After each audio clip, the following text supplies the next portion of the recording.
Mahatma Gandhi, Huberto Holden. Futuras gerações dificilmente acreditarão que tenha passado sobre a face da terra, em carne e osso, um homem como Gandhi. Albert Einstein. O paradoxo místico-político. A humanidade conhece alguns místicos e muitos políticos, mas um místico político ou um político místico, isto é coisa assaz estranha e à primeira vista impossível. O místico trata das coisas de Deus e do mundo espiritual. O político interessa-se pelas coisas dos homens e deste mundo material.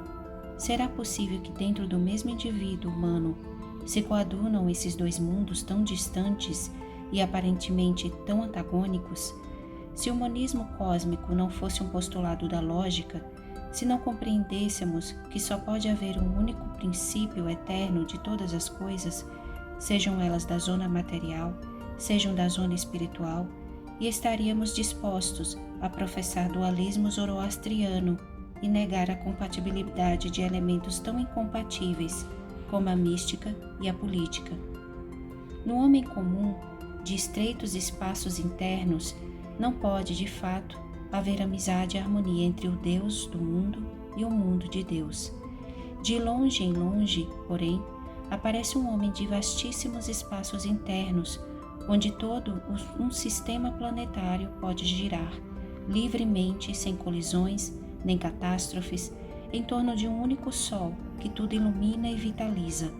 No interior desse sistema se forma naturalmente uma tensão dinâmica, que para manter o equilíbrio tem de intensificar a sua força centrípeta na razão direta da sua força centrífuga, a fim de estabelecer um cosmos que não sucumba ao caos. De vez em quando aparece aqui na Terra um homem cósmico dessa natureza, um homem que equilibra extremos e sintetiza antíteses aparentemente inconciliáveis. A grandeza de Mahatma Gandhi não está em ter sido um grande místico, nem em ter sido um hábil político. Está em ter equilibrado em sua alma dois mundos, quase sempre desequilibrados em outros homens. Desde tempos imemoriais tem havido místicos desertores do mundo que encontraram a sua perfeição e felicidade na silenciosa solidão com Deus, em alguma caverna desnuda, na vastidão de uma floresta, no cume de uma montanha, no sugestivo silêncio do deserto, ou então por detrás dos muros de um convento ou mosteiro. Disto temos milhares de exemplos. Por outro lado, existem homens dinâmicos, peritos em lidar com dinheiro, mestres em política e diplomacia, relações nacionais e internacionais. Homens que, depois de mortos, costumam ter estátuas de bronze ou mármore em praça pública e cujas biografias enchem as prateleiras das bibliotecas. A política parece ser essencialmente dativa, vale pelo que dá ou realiza. A mística parece ser essencialmente receptiva, vale pelo que recebe e pelo que é. Aquela é considerada ativa, esta tem fama de ser passiva, mas são dois enganos, porque nem o político é ativo, nem o místico é passivo. Ambos são dativos receptivos, ambos ativos passivos. A diferença está apenas no maior ou menor grau de datividade ativa e de receptividade passiva. No político é, geralmente, máxima a atividade dativa, ao ponto de esterilizar sua passividade receptiva, e isto é a desgraça dele. No místico isolacionista é máxima a passividade receptiva e mínima a atividade dativa. Ser dinamicamente passivo ou passivamente dinâmico, eis o problema central da vida humana, o segredo último da sua grandeza e felicidade e a fonte suprema da sua força realizadora no seio da humanidade. O homem medíocre e unilateralmente ativo vive na alucinação coletiva de que é ele mesmo, seu conhecido ego humano, que realiza grandes coisas no mundo, que é a sua inteligência e astúcia, o seu dinheiro, o seu jeito, a sua erudição, a sua incessante lufa-lufa social, comercial, industrial, política, diplomática, que estes fatores sejam a causa real e última das coisas que ele realiza ou tenta realizar sobre a face da terra. E se alguém lhe disser que, por detrás de todos esses elementos ponderáveis e palpáveis da sua ruidosa atividade, há um elemento imponderável e intangível, que em última análise é a fonte inicial e profunda de tudo quanto de realmente grande acontece em sua vida, então, esse homem dinâmico meneia a cabeça, incrédulo, e considera poeta, filósofo ou místico, ou pelo menos imprático, o homem que tão estranhas coisas profere. Esse homem ignora o que seja passividade dinâmica ou serenidade criadora. Não tem consciência do imenso reservatório de forças cósmicas, esse invisível oceano que se alarga, incomensurável, misterioso e infinito, para além de todos os horizontes da percepção físico-mental. Para ele, só existem os pequeninos arroios e regatos que dimanam do seu conhecido ego, correndo não se sabe para onde.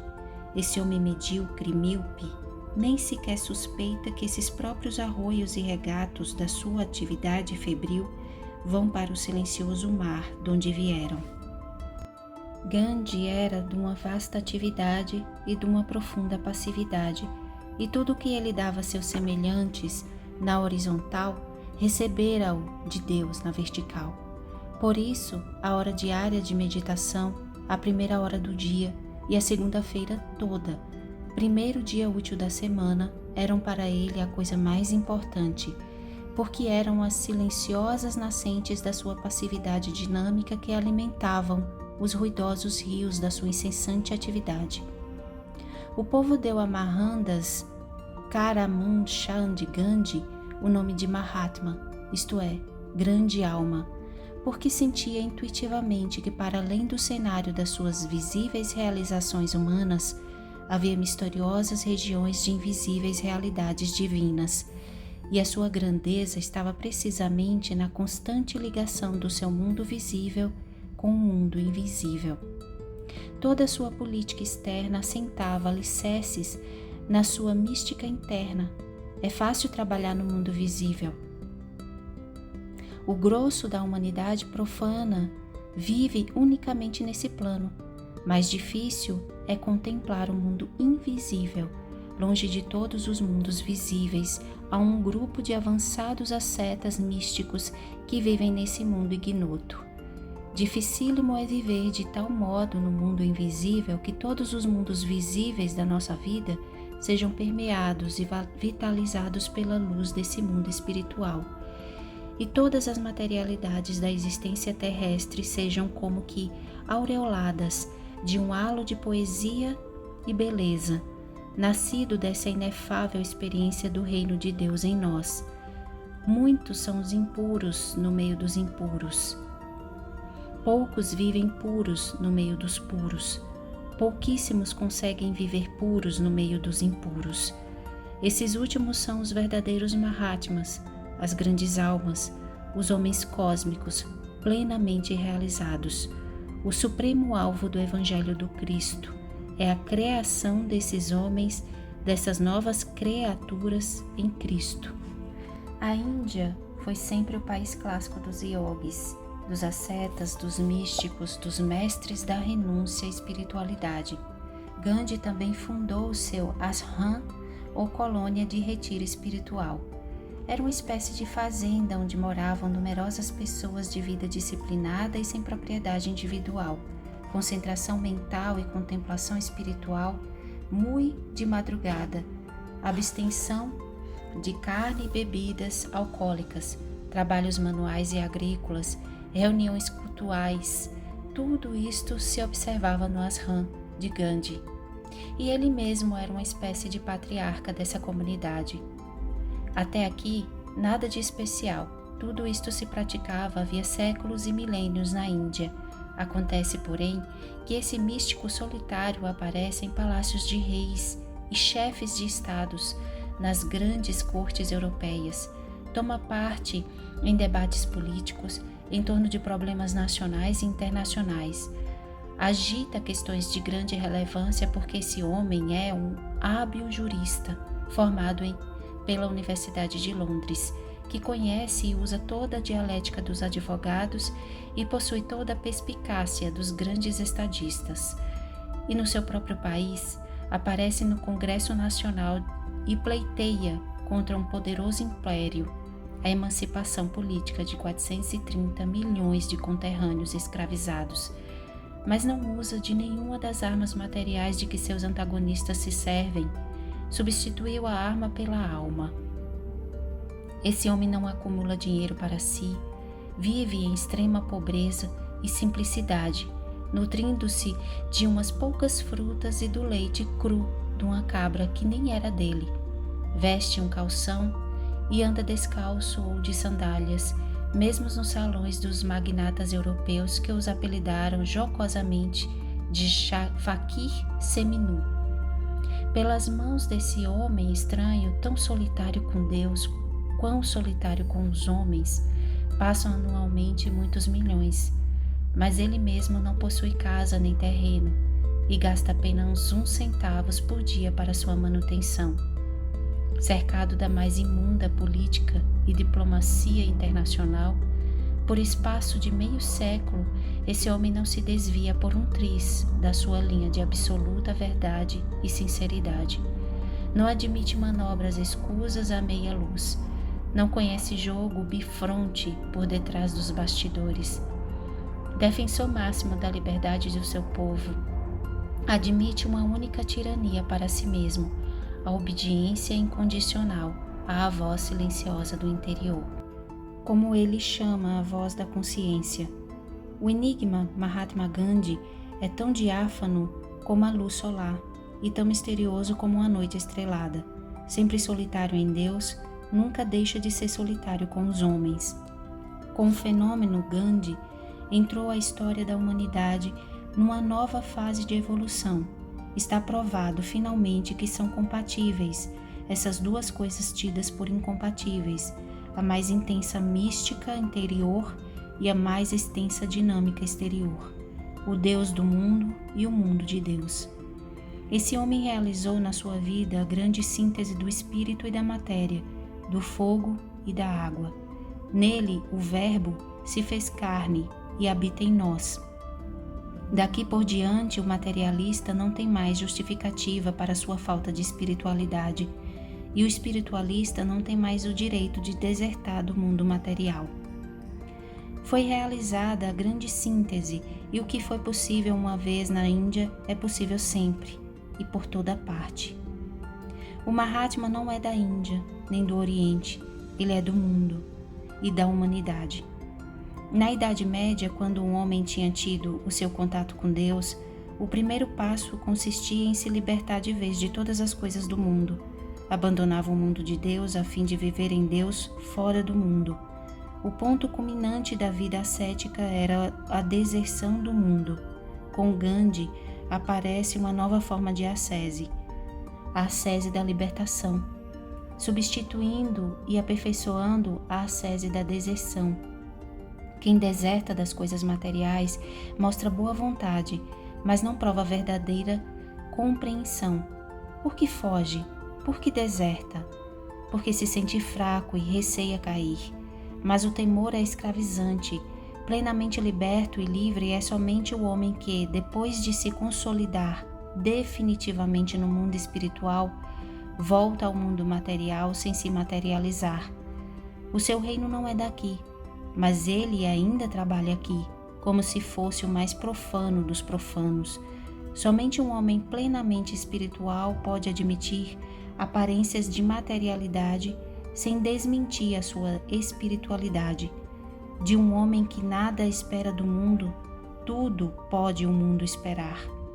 Mas há, para além do homem dinamicamente ativo e do homem estaticamente passivo, uma terceira alternativa, que é o homem dinamicamente passivo ou passivamente dinâmico. Com esta qualificação designamos o homem cósmico, esse homem raríssimo que, depois de se identificar totalmente com o seu centro real, com o seu eu divino, passa a manifestar essa sua implosão mística numa vasta explosão ética, transbordando a sua experiência divina em vivência humana. Uma vez que o homem atingiu a consciência da paternidade única de Deus, está em condições de realizar a vivência da fraternidade universal dos homens. E neste caso, a ética não é apenas moralidade, que pode existir mesmo sem experiência mística, mas o seu agir externo será o espontâneo transbordamento, a irresistível explosão da sua intensa implosão mística. Quando um dia alguém sugeriu a Gandhi a ideia de abandonar o mundo profano da política e retirar-se a uma caverna para viver como místico, respondeu ele: "Eu trago essa caverna dentro de mim." Quem consegue transferir a caverna externa dos místicos para o seu interior, refugiando-se a esse santuário quando sente necessidade, esse atingiu a culminância da sua libertação, a gloriosa liberdade dos filhos de Deus. Mas para que alguém atinja essa liberdade, deve sujeitar-se voluntariamente à maior das tiranias, a sacrossanta tirania da silenciosa voz do interior, e prestar obediência incondicional ao divino ditador da consciência. É este o caminho estreito e a porta apertada que conduzem ao reino de Deus. De maneira que a mais ampla liberdade supõe a mais ampla tirania, tirania voluntária. A verdade, escreve Gandhi, é dura como diamante, mas é também delicada como flor de pessegueiro. Quem não aceita voluntariamente a dureza diamantina da verdade, não chegará a fruir a sua delicadeza de flor de pessegueiro. Plenamente livre é somente aquele que voluntariamente se escraviza. E essa espontânea escravidão se refere não somente a Deus, refere-se também aos homens, nossos semelhantes. Servir voluntariamente a libertar-se totalmente. Nada mais escravizante do que o desejo de querer ser servido, nada mais libertador do que a vontade de querer servir. Quem não for escravo voluntário não pode ser homem livre. Esse estranho paradoxo caracteriza a vida toda de Gandhi. Tão grande é a liberdade interior desse homem que ele se torna exteriormente escravo de seus conterrâneos, escravo do invasor britânico, escravo da humanidade inteira. Quem não se sente plenamente livre deve evitar servir aos outros e deve assumir ares de dominador, porque onde falta a essência, tem de prevalecer as aparências, mas quem traz dentro de si o testemunho da sua liberdade real, esse pode ser servidor de todos, porque a sua firme liberdade não necessita de ser escorada com pseudo-liberdades. Quem é sábio pode serenamente admitir aparências de tolo, mas o tolo tem de evitar solicitamente essas aparências e assumir ares de sábio, para que a sua pseudo-sapiência não sucumba ao impacto da sua incipiência. O mundo de hoje não compreendeu ainda a verdadeira grandeza de Gandhi. Sem dúvida, um dos mais lídimos discípulos que o Nazareno teve entre os homens, nesses quase 2 milênios de era cristã. Mas o espírito do Mahatma está trabalhando as consciências humanas, qual divino fermento, levedando aos poucos a massa profana e preparando o caminho para a grande alvorada crística. Primeira parte. Assim vivia o Mahatma. O que Einstein pensava de Gandhi? Em 1939, 8 anos antes da declaração da independência da Índia e 9 anos antes da morte de Gandhi, disse Einstein, um condutor do seu povo, não apoiado em qualquer autoridade externa, um político cuja vitória não se baseia em astúcias nem técnicas de política profissional, mas unicamente na convicção dinâmica da sua personalidade, um homem de sabedoria e humildade, dotado de invencível perseverança, que empenha todas as suas forças para garantir a seu povo uma sorte melhor. Um homem que enfrenta a brutalidade da Inglaterra com a dignidade de um homem simples, e por isto se tornou um homem superior. Futuras gerações dificilmente compreenderão que tenha vivido na Terra, em carne e osso, um homem como este. Estas palavras de Einstein foram, em parte, reproduzidas pelo álbum Mahatma Gandhi que o governo da Índia mandou publicar em 1969, em comemoração do primeiro centenário do nascimento do libertador da Índia. Possivelmente, daqui a alguns séculos, os homens dirão: Gandhi foi um mito, e não uma personalidade humana, como disseram de Moisés, de Buda, de Jesus e de outros gênios avançados da humanidade. Como se explica esta grande admiração que o maior matemático do nosso século tinha por um dos maiores místicos de todos os tempos? Que relação vigora entre esses dois gênios do nosso século? Existe uma secreta afinidade, para não dizer identidade, entre matemática e mística, pois tanto esta como aquela refletem a consciência da realidade eterna, para além de todas as facticidades temporárias. Quando dois homens atingem a própria essência infinita, através de todas as existências finitas, então se fundem num ponto indimensional todas as linhas da dimensionalidade. E este ponto indimensional se pode chamar matemática ou mística, suposto que não se confunda matemática com aritmética, nem mística com misticismo.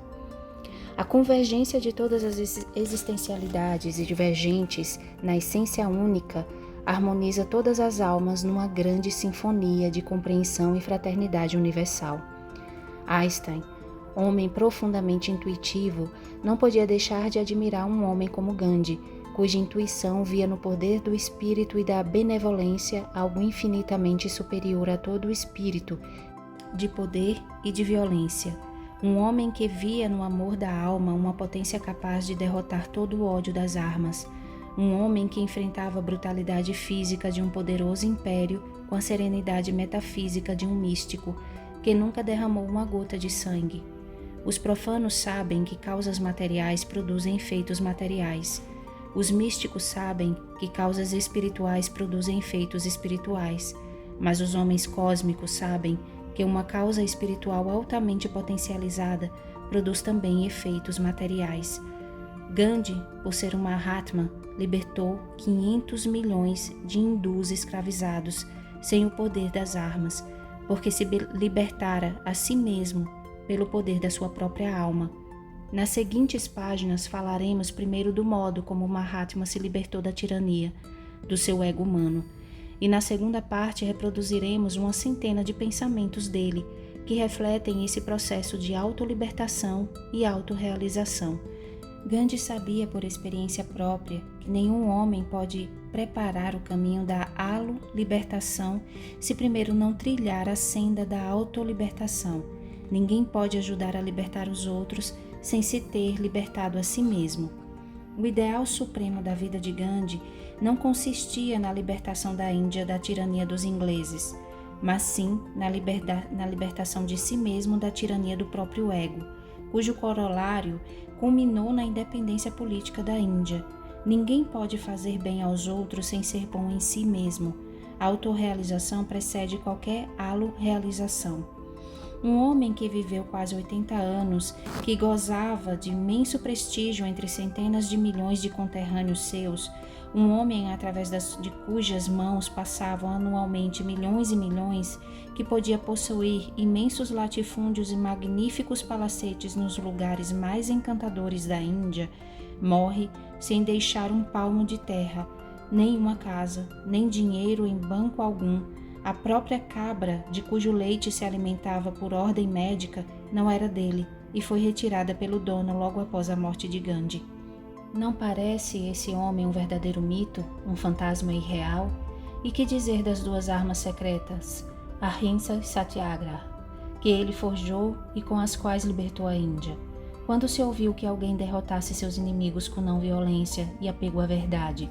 Verdade é que, há quase 2000 anos, alguém disse: bem-aventurados os mansos, porque eles possuirão a terra. Mas onde estão os discípulos desse grande mestre, que tenham vencido os violentos pela não violência? Disse também o Nazareno: conhecereis a verdade vos libertará. Mas quantos de seus chamados discípulos se convenceram de que há maior poder na verdade do que na mentira. Pela primeira vez nos anais da história humana, o poder do espírito derrotou o espírito do poder. Gandhi não recrutou exército contra uma das maiores potências militares e financeiras da época. Não comprou canhões, metralhadoras e bombas atômicas para conquistar a independência nacional de seu país. Apelou silenciosamente para a não violência e a verdade, esse homem mito. Quando seus amigos queriam saber o que o Mahatma entendia exatamente com a palavra Ahimsa e até que ponto devia ser aplicada essa arma secreta da não violência, respondia-lhes ele com absoluta clareza que Ahimsa era 1. Não fazer violência material a ninguém, matando-o ou ferindo-o. 2. Que se deviam abster também de qualquer violência verbal, não falando mal dos opressores britânicos. 3. Nem sequer deviam permitir violência mental, pensando mal de seus inimigos. 4. Nem mesmo deviam abrigar em seu coração um resquício de violência emocional, odiando secretamente os ingleses. E quando seus partidários perguntavam se, com essa quádruplice não violência, era possível libertar a Índia, Gandhi lhes declarava que essa Ahimsa integral apenas desobstruía o caminho para que a Satyagraha, o apego à verdade, pudesse produzir os seus efeitos onipotentes, que eles deviam amar sinceramente a cada um de seus inimigos a fim de os poderem derrotar. Porque quando um único homem chega à plenitude do amor, neutraliza o ódio de muitos milhões.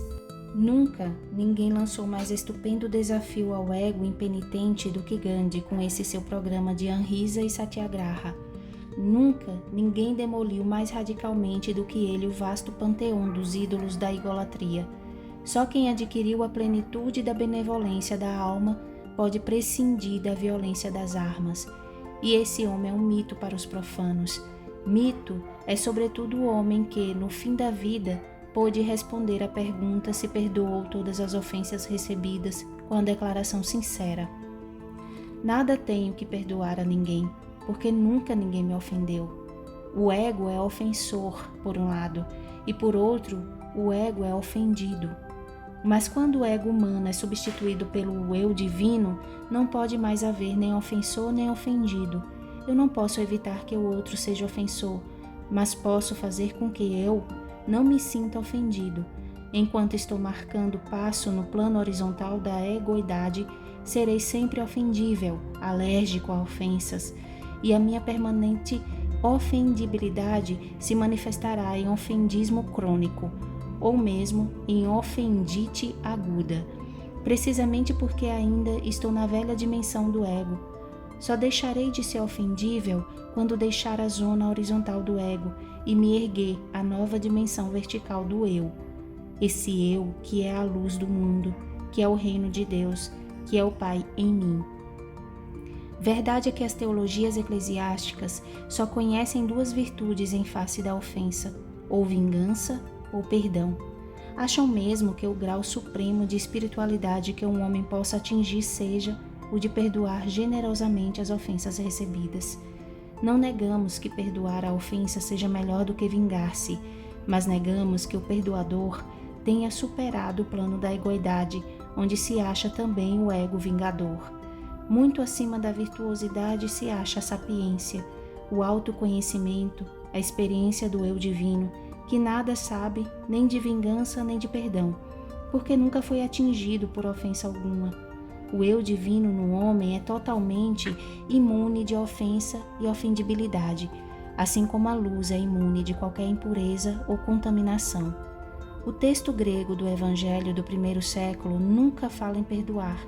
Usa invariavelmente a palavra aphiemi, que podemos traduzir corretamente por desligar ou soltar. Quem não é ofendido ou ofendível desligou-se totalmente do plano horizontal do ego e entrou na nova dimensão vertical do eu inofendível.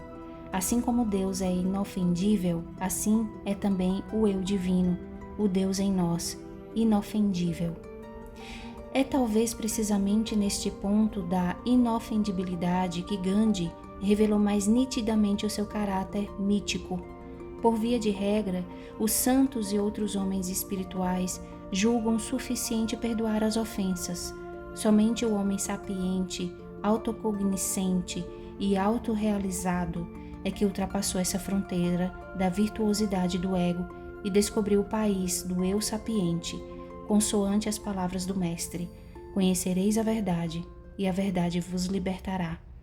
Vos libertará não somente do ego vingador, mas também do ego perdoador, e vos introduzirá na gloriosa liberdade dos filhos de Deus, do eu desligado, tanto da viciosidade da vingança, como também da virtuosidade do perdão.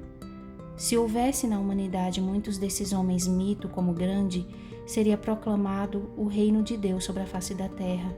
Mas quantos são os Mahatmas, as grandes almas? Gandhi, o homem que ultrapassou a mística. Quando, em janeiro de 1948, correu pelo mundo a notícia do assassinato de Mahatma Gandhi, estremeceu de dor e simpatia a humanidade toda, do Oriente ao Ocidente. Houve luto mundial sem distinção de raças, classes ou credos. Por quê? Porque um homem de quase 80 anos deixara de existir sobre a face da terra. Um homenzinho feio, seminu, que não deixara nada afora, uma tanga, uns óculos, uma caneta tinteiro, um primitivo relógio de algibeira e um par de sandálias. Mas esse homem, aparentemente paupérrimo, era imensamente rico e enriquecera centenas de milhões de seres humanos. A sua riqueza não estava em algo que ele tivesse, mas sim naquilo que ele era. Os seus teres eram praticamente nulos, mas o seu ser era imensamente grande, poderoso e belo.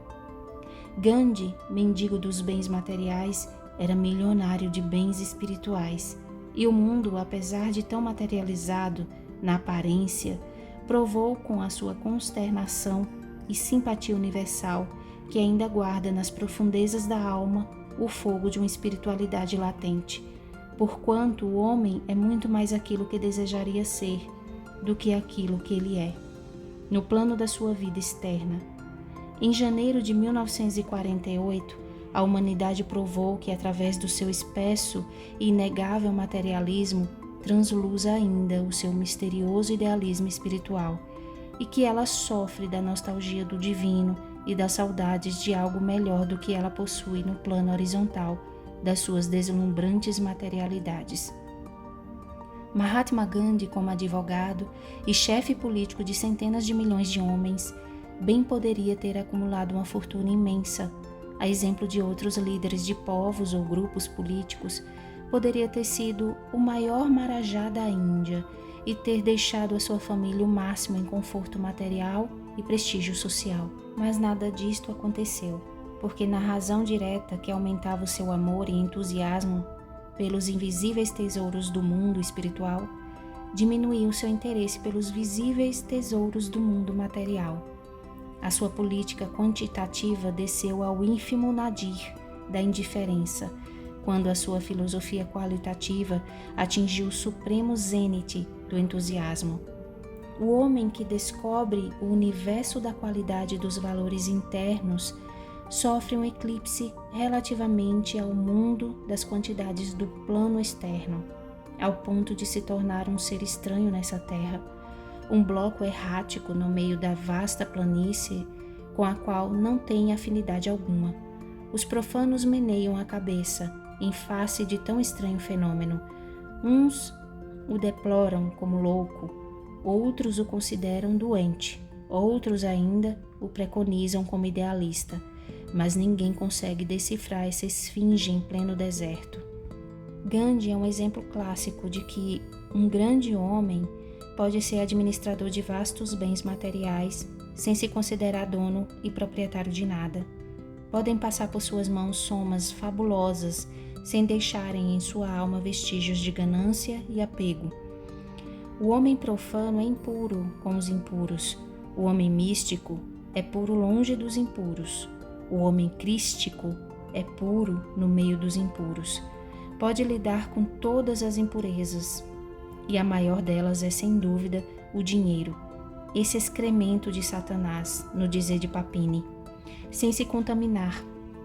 porque o homem cristificado é como a luz, único fenômeno do universo que não aceita contaminação de espécie alguma, purifica todas as impurezas sem se tornar impura, não transfere impurezas como a água, neutraliza-as.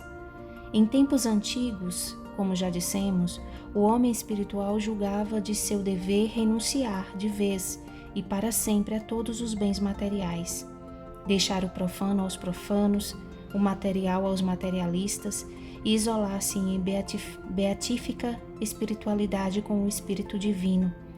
Hoje em dia, o desapego assumiu forma nova. O homem empolgado pelo Espírito de Deus não abandona os bens materiais às mãos dos materialistas profanos, que deles abusariam, mas administra a parcela do patrimônio divino que lhe caiu nas mãos em prol dos filhos de Deus, seus irmãos, que deles necessitarem. Não se considera dono de nada, mas cumpre a sua missão de administrador dos bens de Deus a serviço da humanidade. Verdade é que um homem assim não tem, geralmente, a glória de parecer um homem espiritual, uma vez que tem de lidar com coisas materiais, tem de sacrificar as aparências de espiritualismo pela essência da sua espiritualidade.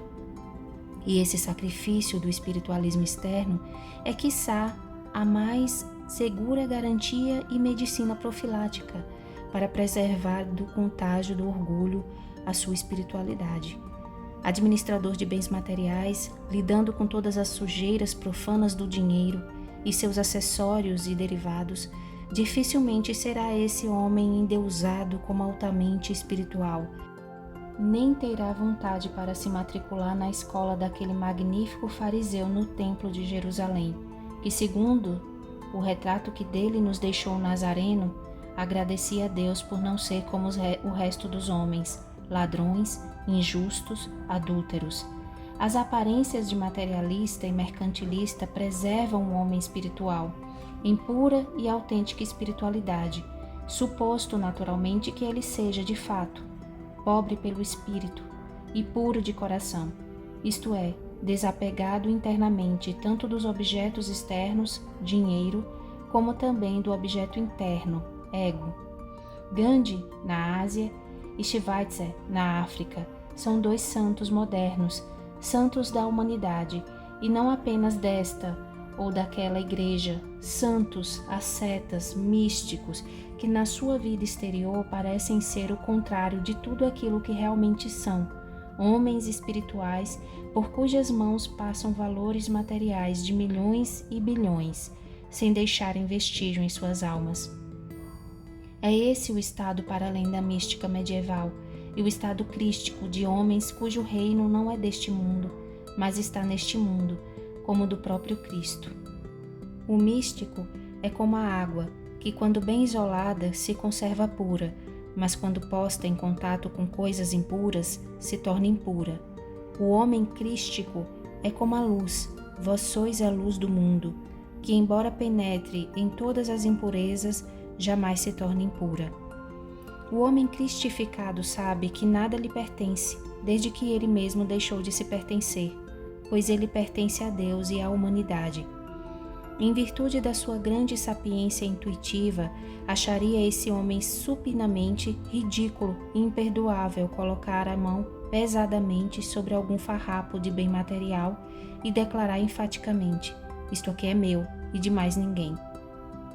Se tem de possuir, se tem de ir a um cartório e mandar registrar sobre as infalíveis estampilhas multicores com firma reconhecida que este ou aquele fragmento de matéria morta pertence a ele e só a ele, se assim procede, obrigado pelas puerilidades da nossa decantada civilização, tem ele a nítida consciência de que procede como um fantoche e palhaço, e acha ridículas todas as suas posses e previdências humanas, mas tolera, por ora, essa sua ignomínia materialista, da qual se acha interiormente livre, mas cuja vergonhosa escravidão tem de tolerar durante a sua vida terrestre. Enfim, não são os atos externos que qualificam o homem, mas sim a sua atitude interna. O homem espiritual de atitude interna pura tem de tolerar, não raro, atos externos que lhe granjeiam fama de impuro. Tolerar essa fama de impuro pode ser um poderoso profilático para conservar-lhe sadia e vigorosa a pureza interior.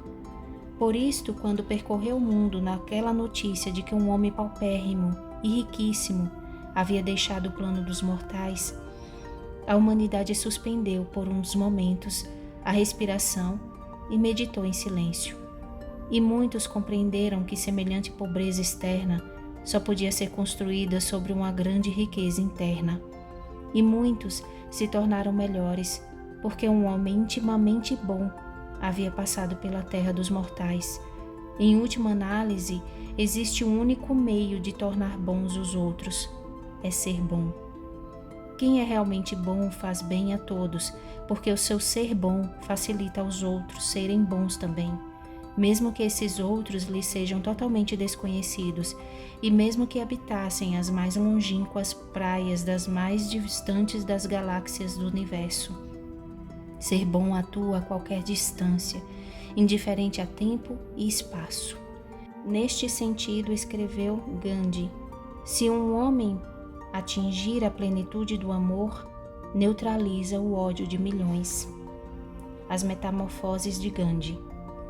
Quase todos os insetos passam por diversas formas evolutivas: ovo, larva, crisálida, borboleta ou forma correspondente, até atingirem a plenitude da sua natureza específica. Entretanto, a essência de todas essas formas evolutivas é a mesma em todos os estados, apenas as suas existências variam.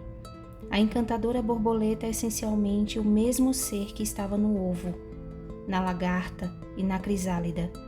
E foi essa alma do futuro, Lepidóptero, que misteriosamente impeliu as suas formas sucessivas e provisórias a atingirem as alturas do inseto alado definitivo. Em última análise, por mais estranho e paradoxal que pareça, nenhum ser se torna o que não é. Nenhum ser se torna explicitamente o que, desde o início, não é implicitamente. A natureza, de cada ser é a coisa, nascitura, a que vai nascer e que, antes de nascer, nele existe em forma latente e potencial. A potência ou potencialidade de um ser é a sua verdadeira natureza. A verdadeira natureza do homem, por exemplo, é a sua racionalidade, porque todo homem é potencialmente irracional, embora na maior parte dos homens de hoje não tenha ainda despertado essa racionalidade, senão apenas a sua intelectualidade. O homem é potencialmente um homo rationalis, ou homo sapiens, quando atualmente é apenas um homo intellectualis, ou homo intelligens. O pequeno Mohandas Karamchand Gandhi, nascido em 2/10/1869 em Porbandar, era implicitamente o mesmo que o grande Mahatma Gandhi se tornou através dos decênios subsequentes. Na sua obra autobiográfica Minha Vida e Minhas Experiências com a Verdade, conta Gandhi, com certa rudeza agostiniana, prova da sua inexorável sinceridade, algumas das metamorfoses da sua vida interna e externa.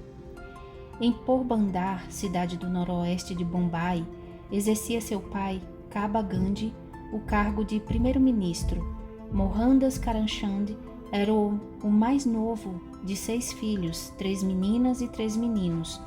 Foi no cárcere de Gujarat, em 1922 a 1924, que Gandhi achou tempo para escrever suas memórias. De gênio tímido e retraído, era o pequeno reflexo de sua mãe, da qual herdou também esse pendor introspectivo místico, que mais tarde atingiu plena evolução, sem o alhear do mundo exterior. Na escola, pela convivência com meninos mais modernos, aprendeu alguns dos vícios do mundo civilizado, como o de comer carne, e quando viu um cigarro fumegante na boca de um seu tio europeizado, o pequeno Karamchand o imitou, a fim de ser digno dos grandes e sentir-se importante. Chegou mesmo a surripiar dinheiro a seu pai e a outros, para poder comprar cigarros. Como era de constituição franzina, um amigo o convenceu de que nunca teria vigor normal se não se habituasse a comer carne regularmente. O menino sucumbiu à tentação, mas o primeiro bocado de carne de cabra lhe ficou como que atravessado na garganta. Tão veemente era a consciência do pecado que estava cometendo, ingerindo parte de um animal assassinado.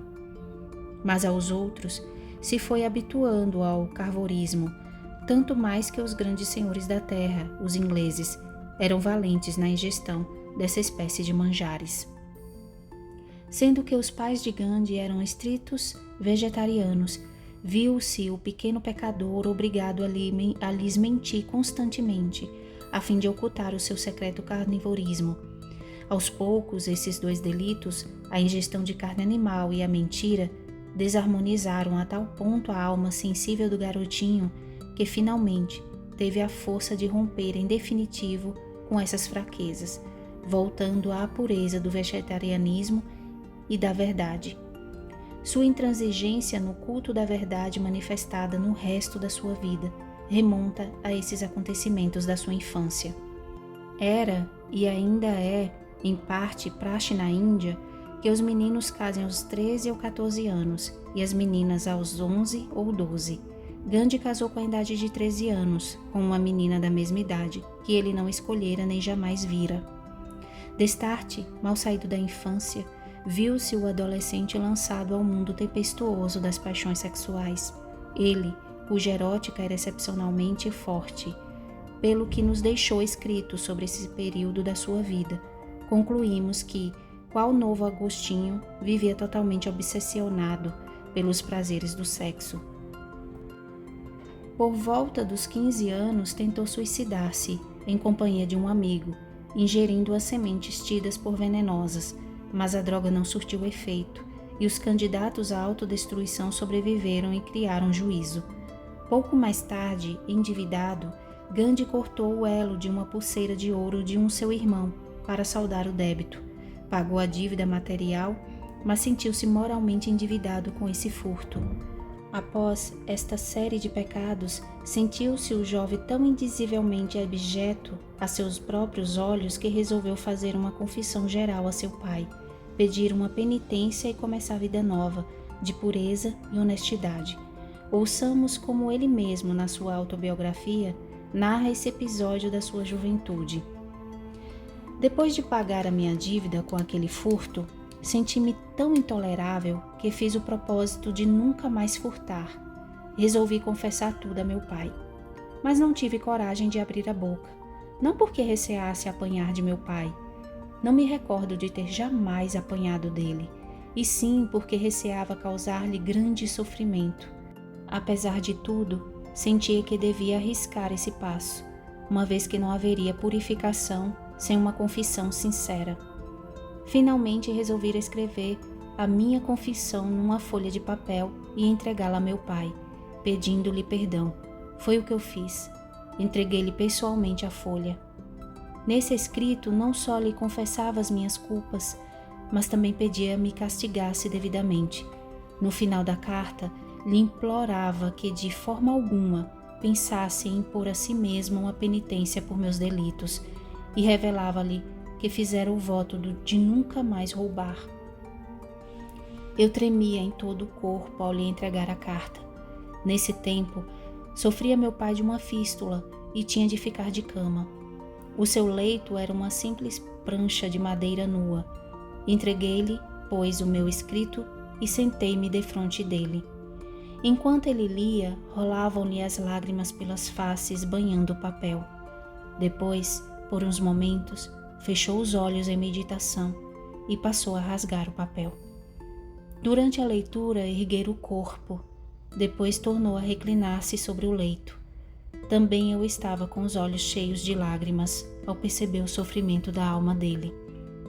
Se eu fosse pintor, poderia reproduzir ainda hoje toda essa cena. Tão vivamente ela se me estampou no espírito. Essas lágrimas de amor purificaram o meu coração e lavaram os meus pecados. Só quem experimenta em si tamanho amor é que sabe o que dizemos nesse cântico. Somente quem pelas setas do amor foi ferido lhe conhece o poder. Tudo isto foi para mim uma lição de coisas no plano da Anhisa. Nesse tempo, é verdade, não estava eu ainda em condições de descobrir nisto senão o amor de um pai. Hoje sei que era a mais pura Anhisa. Quando essa Anhisa chega a abranger tudo, transforma todas as coisas com que entra em contato. O seu poder não conhece limites. Tão sublime perdão não era, aliás, próprio do gênio de meu pai. Eu esperava que ele se zangasse, que me dissesse coisas duras e batesse com a mão na testa. Mas ele se conservou maravilhosamente calmo. Creio que isto vinha da sinceridade da minha confissão. Uma confissão sem reservas, unida ao voto de evitar o pecado, feita a quem de direito. É esta a mais pura forma de arrependimento. O que sei é que minha confissão deu ao meu pai perfeita tranquilidade sobre mim e aumentou imensamente o amor que ele me tinha. Anhisa, literalmente não violência, mas o seu sentido em sânscrito não é apenas negativo, inclui muito de positivo, aproximando-se do sentido de benevolência ou bem-querença. Os conceitos de Anhisa e de Satyagraha, força da verdade, são como que os dois polos sobre os quais gira toda a vida e atividade de Mahatma Gandhi. Esta é impossível sem aquela. Quem pratica violência física não pode praticar a verdade metafísica, porque a violência é produto da ignorância e do erro. O adepto da verdade tem de renunciar à não-verdade, em todas as suas formas. Experiências em Londres. Com a idade de 18 anos, embarcou Gandhi para Londres, a fim de iniciar os seus estudos na Faculdade de Direito. Segundo os estatutos da sua casta, tinha ele proibição absoluta de dar esse passo, mas deu-o a conselho de parentes sensatos e amigos bem-intencionados. Sua mãe, a princípio, receava a ruína moral do filho e só consentiu na partida dele depois que Karamchand depôs nas mãos dela um voto tríplice, a saber: primeiro, conservar-se sexualmente puro; segundo, nunca tomar bebida alcoólica; terceiro, não comer carne. Gandhi prometeu e cumpriu fielmente os 3 votos durante toda a sua estada em Londres. Grandes foram as dificuldades iniciais na metrópole britânica. Tudo era tão diferente, tudo tão estranho, tudo tão profano. Encontrar um restaurante onde não lhe fossem serviços fragmentos de cadáveres de animais assassinados foi uma luta insana.